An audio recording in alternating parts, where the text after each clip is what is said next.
the Christian ministry, with an inquiry into the causes of its inefficiency, by Charles Bridges.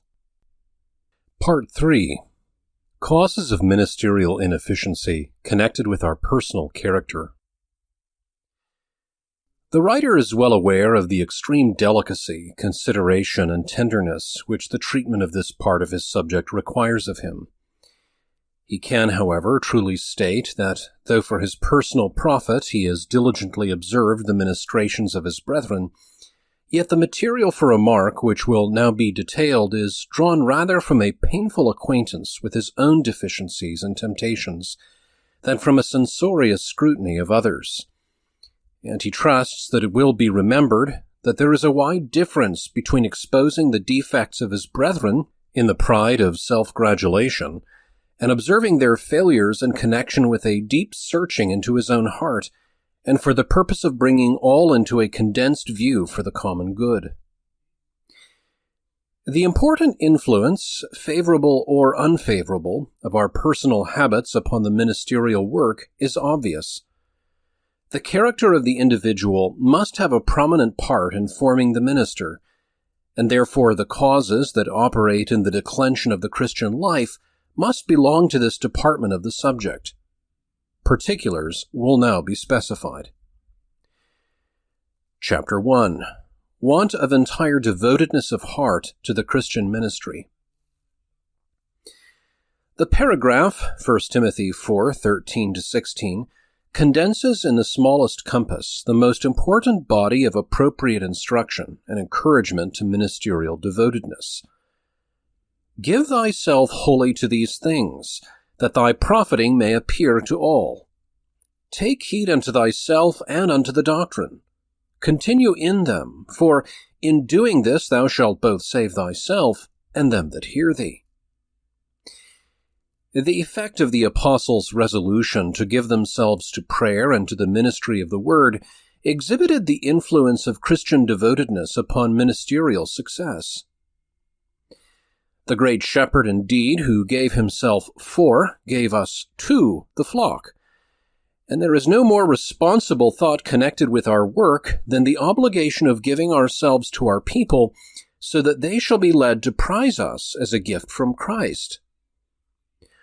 Oh, that we might be able to tell them, who belong to Christ, and he has given us to you. We owe our whole selves entirely to you. We are your servants for Jesus' sake. We have given ourselves to the work, and we desire to be in it as if there was nothing worth living for besides. It shall form our whole pleasure and delight. We will consecrate our whole time, our whole reading, our whole mind and heart to this service. We cannot suppose it to be less necessary for us than for Archippus to take heed to the ministry which we have received in the Lord, that we fulfill it, or that the apostolical exhortations to unremitted diligence are less applicable to us than to the beloved Timothy. Do the privileges and immunities of our admirable establishment furnish a plea for self-indulgence?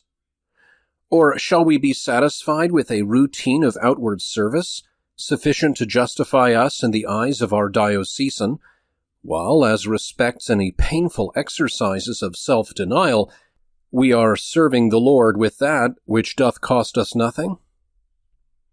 We are to be laborers, not loiterers, in the Lord's vineyard, not doing his work with a reluctant heart, as if we did it not, as if we feared being losers by him or giving him more than he deserved. Quote, the pastoral dignity is really the condition of a servant. It obliges a man to devote himself entirely to Jesus Christ and to his church. Both the minister and the ministry are only for the church. He who in this state does not apply himself entirely to the service of the church will be treated as a thief and a sacrilegious person. Whoever has not the spirit of his ministry renders all the talents and advantages useless, which he has received to serve the church. A pastor ought to have nothing at heart but the work of God and the salvation of souls. This ought to be his delight, his meat, and his life. End quote. Kensel. Let us remember that as ministers we are not only, like our fellow Christians, bought with a price, but we are set apart, yea, devoted to this work. We have therefore no right to entangle ourselves with the affairs of this life, so as to hinder our entire consecration to the church. So strongly was this obligation felt in the primitive age that Cyprian gives the judgment of the church that a presbyter should not entangle himself with the office of an executor. If, however, they unadvisedly made an absolute rule, still the principle was excellent that the minister's constant employment in spiritual affairs precluded him from giving the necessary attention even to important secular duties. Our responsibilities demand an entire devotedness of spirit to every soul, as if it were the sole object of our care. Quote, "It ought therefore to be our solemn and cheerful determination to refrain from studies, pursuits, and even recreations that may not be made evidently subservient to the grand purpose of our ministry." The apostle would remind us in our visits, journeys, and common intercourse of life never to forget not only our Christian, but our ministerial character. All must be stamped with its holiness. All must be a part of a system strictly adhered to, of being constantly learning and waiting the opportunity of imparting what we have learned in the things of God. End quote.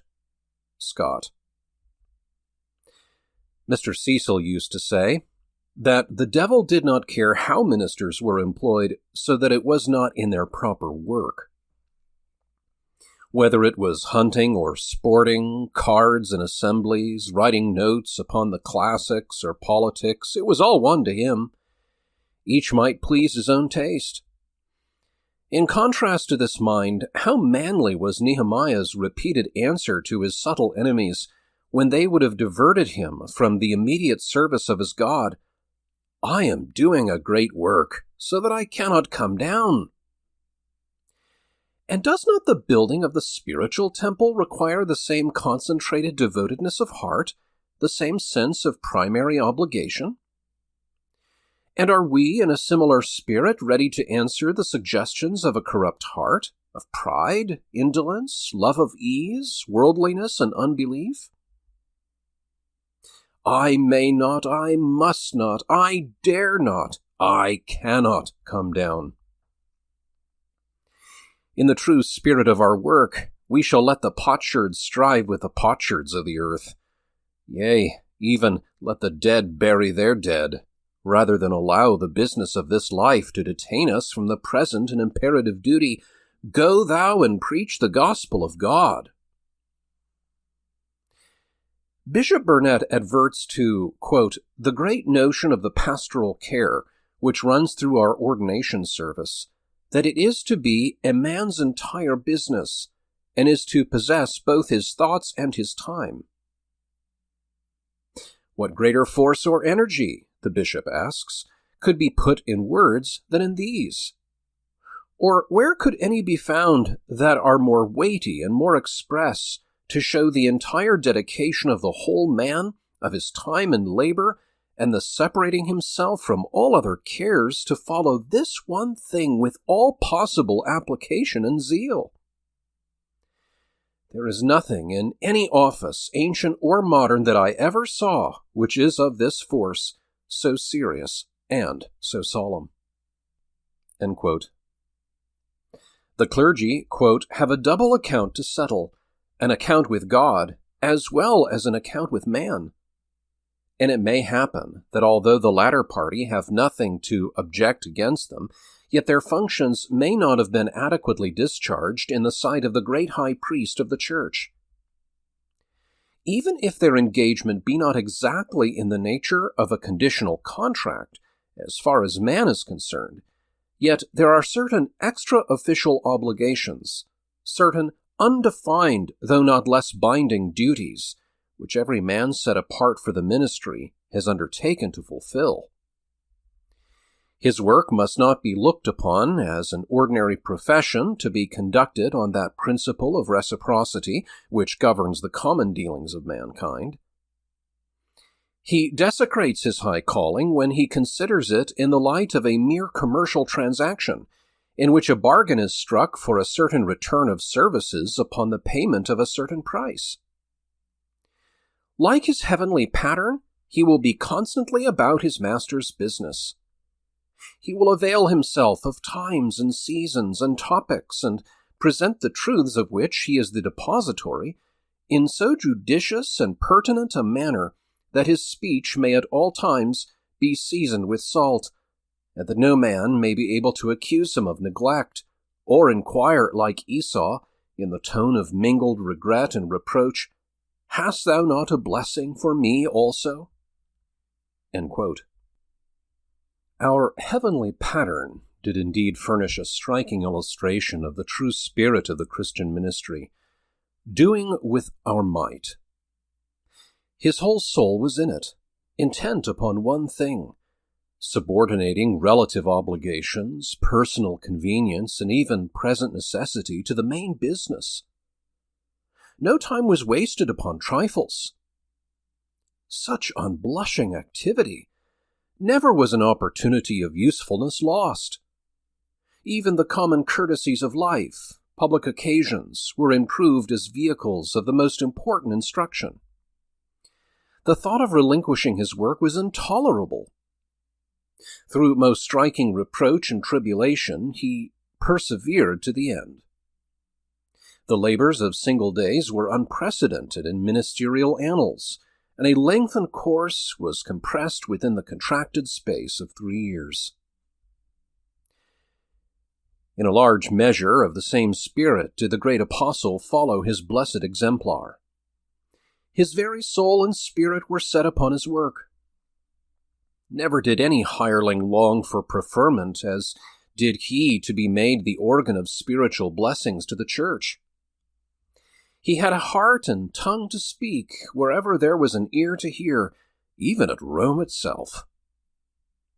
His account of one of his courses informs us that he commended his work the very first day he came into Asia, publicly and from house to house, declaring the whole counsel of God, keeping back nothing that was profitable, warning everyone, night and day for 3 years, outwardly exposed to the temptations of his enemies, and inwardly pressed in his spirit by a tenderness, fervor, and compassion, which could find no vent but in tears, and determined at whatever cost to pursue his course with undaunted perseverance. Thus could he testify, "God is my witness, whom I serve with my spirit in the gospel of his Son." And might we not ask, is God our witness? Does he mark in us, we say not any particular frequency of preaching, but the purpose, frame of heart, and stamp of a faithful ministration of the word, the spirit of a pastor after God's own heart? A devoted minister feels that there is sufficient employment for his whole life in his work, that so far as he lives in the spirit of it, it is his highest pleasure, and that he can never rightly perform its duties except he be wholly given to it. He will therefore find time for nothing but what is more or less connected with this main end. The want of divine influence on our work should therefore suggest a close and searching scrutiny. Is the whole heart, in singleness of purpose, consecrated to the Christian ministry?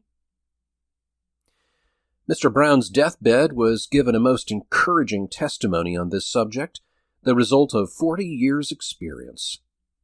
Quote, "Oh, labor, labor," said he to his sons, "to win souls to Christ. I will say this for your encouragement. When the Lord led me out to be most earnest in this way, he poured in me most comfort into my own heart, so that he gave me my reward in my bosom." End quote. To the same purport was the earnest exhortation of the excellent Bishop Beveridge. Quote, "As for those who come to take upon them the office of deacon or priest in the Church of Christ, let me now beseech them in the name of the Lord Jesus Christ, whose servants they are now to be, that from this day forward they look upon him as their great master, and lay out themselves wholly in the service to which he calls them. And whatsoever difficulties they meet with in it, let them follow the apostles' example. Faint not, nor be discouraged, but go on with cheerfulness and alacrity, as remembering that they serve the best master in the world, one that will not only stand by them and assist them, but reward them at last with a crown of righteousness. End quote. Chapter 2. Conformity to the world. As members of society, some intercourse with the world is a matter of necessity, or we must needs go out of the world. Some measure of communication is also indispensable for the due discharge of our ministerial responsibilities. It is, however, most important to ascertain the scriptural limits and principles of this intercourse, lest we deviate from our divine Master's rule, transgress its requirements, lower its standard, or substitute other principles in the regulation of our conduct.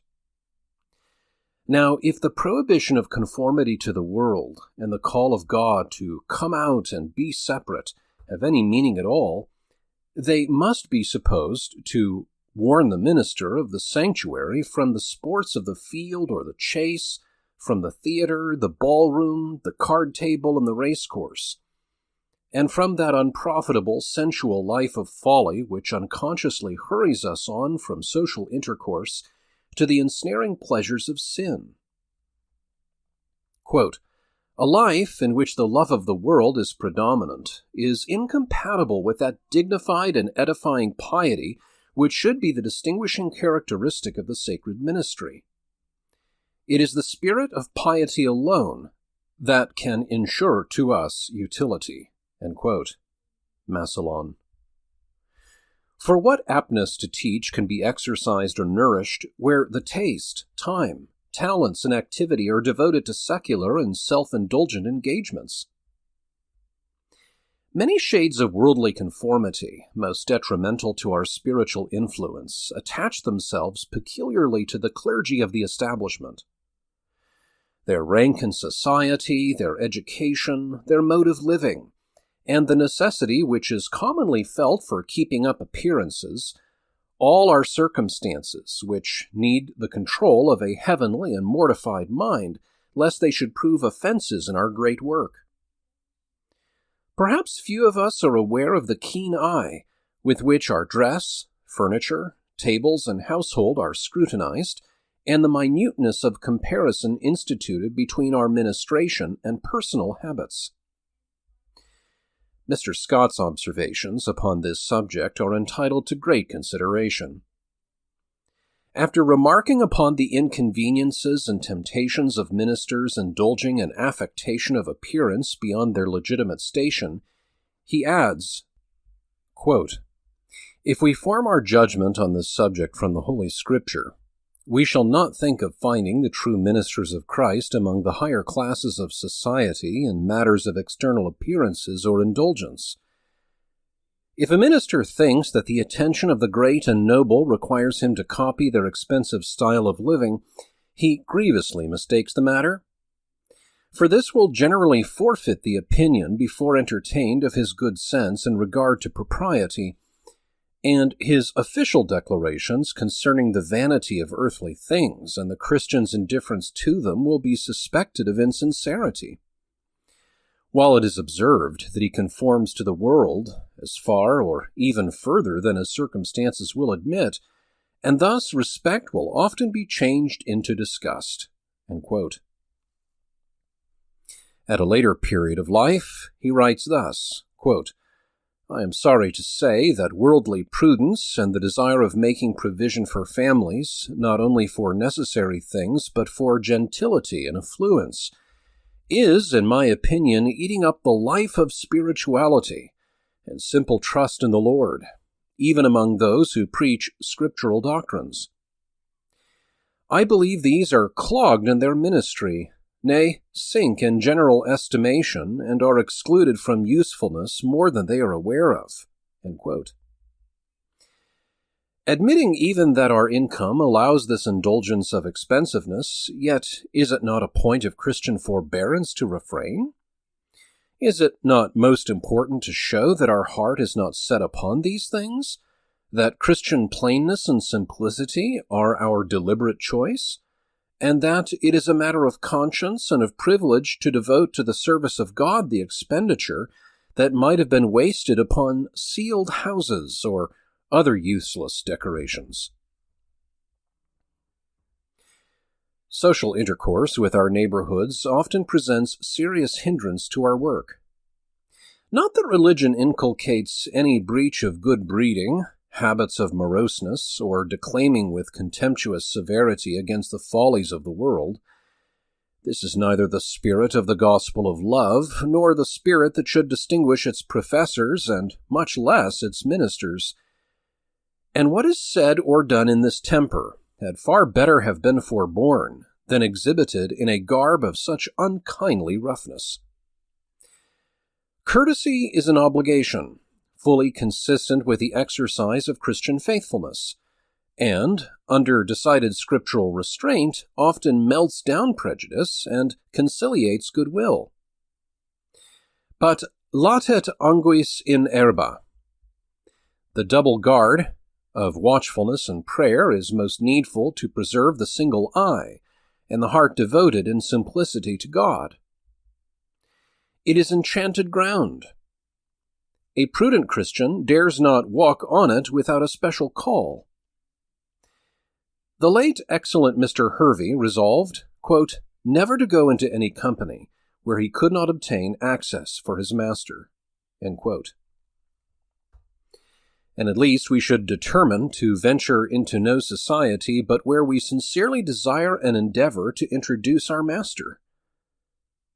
There is indeed a time for keeping silence and keeping our mouth with a bridle in the presence of the ungodly, lest by giving that which is holy unto dogs and casting our pearls before swine, we should provoke a needless excitement of enmity against the gospel.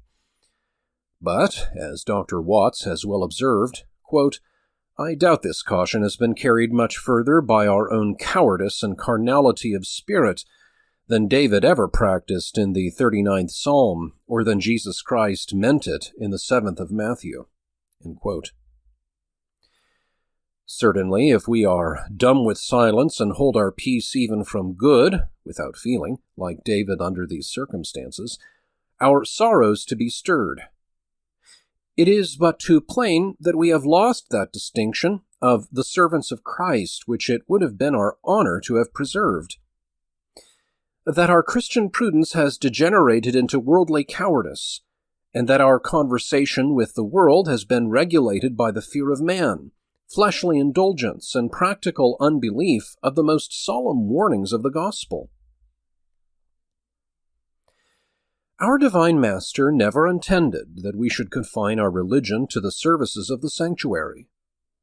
As men of God, we should have it at heart and in hand, spreading a spiritual savor over the common walks of society, and stamping us with the mark of confessors of Christ in the midst of a world who hold him still in the same contempt as when 18 centuries since they nailed him to the cross.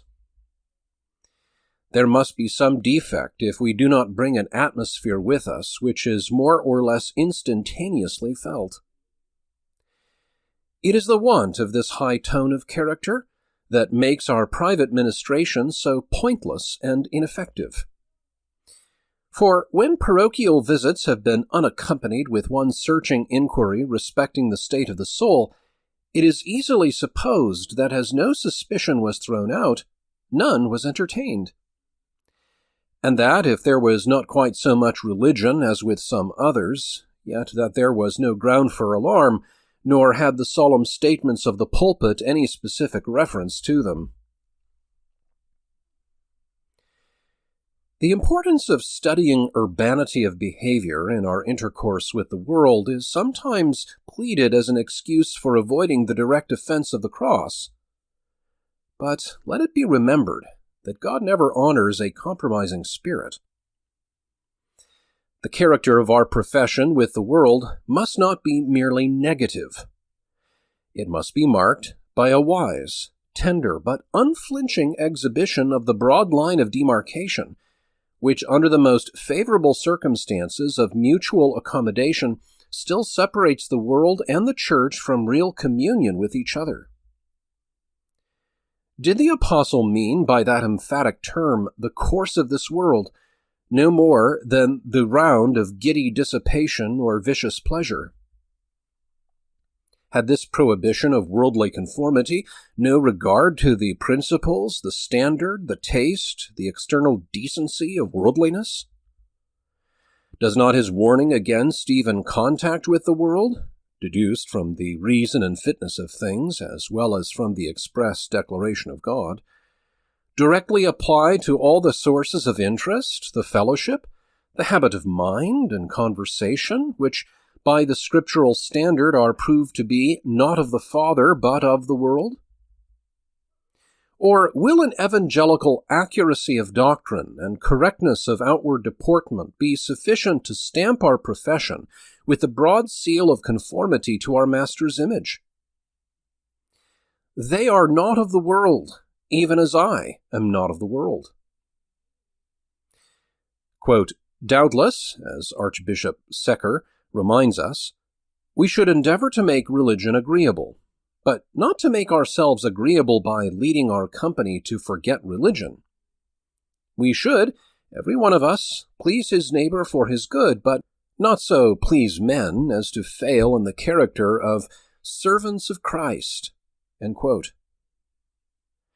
We should be made in a fitting sense and measure all things to all men, that we may by all means save some, but we shall lose ourselves, not save others, if we are quite different persons in the pulpit and out of it. End quote.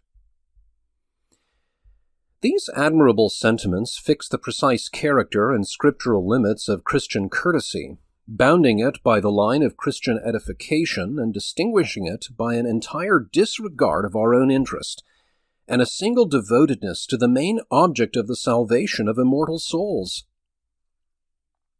Indeed, a successful attempt to ingratiate ourselves with the world should rather afford matter for godly jealousy than anticipation of advantage.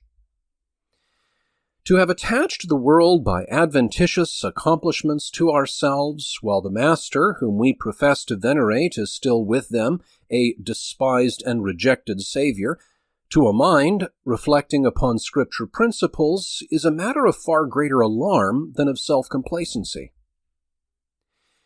If they could not endure the conciliating attractiveness of the Son of God, even whilst devoting himself to their service at an infinite cost to himself, if they could count the great apostle, endued with so large a portion of his Master's loveliness of deportment, as the filth of the earth and the offscouring of all things, they can only court our society upon the perception that we approximate to their own standard rather than to these heavenly models. Sometimes, however, this ministerial association with the world is justified upon principle. It is said to operate as a restraint upon unbecoming conversation or dissipated recreation. It is even conceived to promise positive advantage in recommending religion to more general acceptance. Yet, surely the transgression of a plain command, having a primary reference to ministers, can be nothing less than willful sin, while the motive pleaded in its extenuation marks the character of the sin, doing evil that good may come. The best intentioned motives can never justify the infringement of a divine obligation, even if, what in the present case is contrary to fact and experience, the prospect of eventual benefit were both assured and satisfactory. But who does not know that the awe and restraint of our presence cannot reach to the root of the evil? Its temporary and inefficient influence, therefore, has been dearly purchased by a lowering of the tone of the ministerial character, by a yielding conformity to the taste, habits, and conversation of the world, and by a virtual sanction of an erroneous standard of conduct. Would the Levitical high priests have descended from their sacred elevation of immediate intercourse with God to participate in the frivolities even of decorous worldliness? And why should we, under a more spiritual dispensation, be less separate or our standard less heavenly? If indeed this connection with the world should recommend us to their kindly consideration, yet no additional regard to our Master accrues from it, since we have usually been unable to mention his name with any glow of interest, nor has any feature of his holy image been illustrated or embodied in the spirituality of our conversation.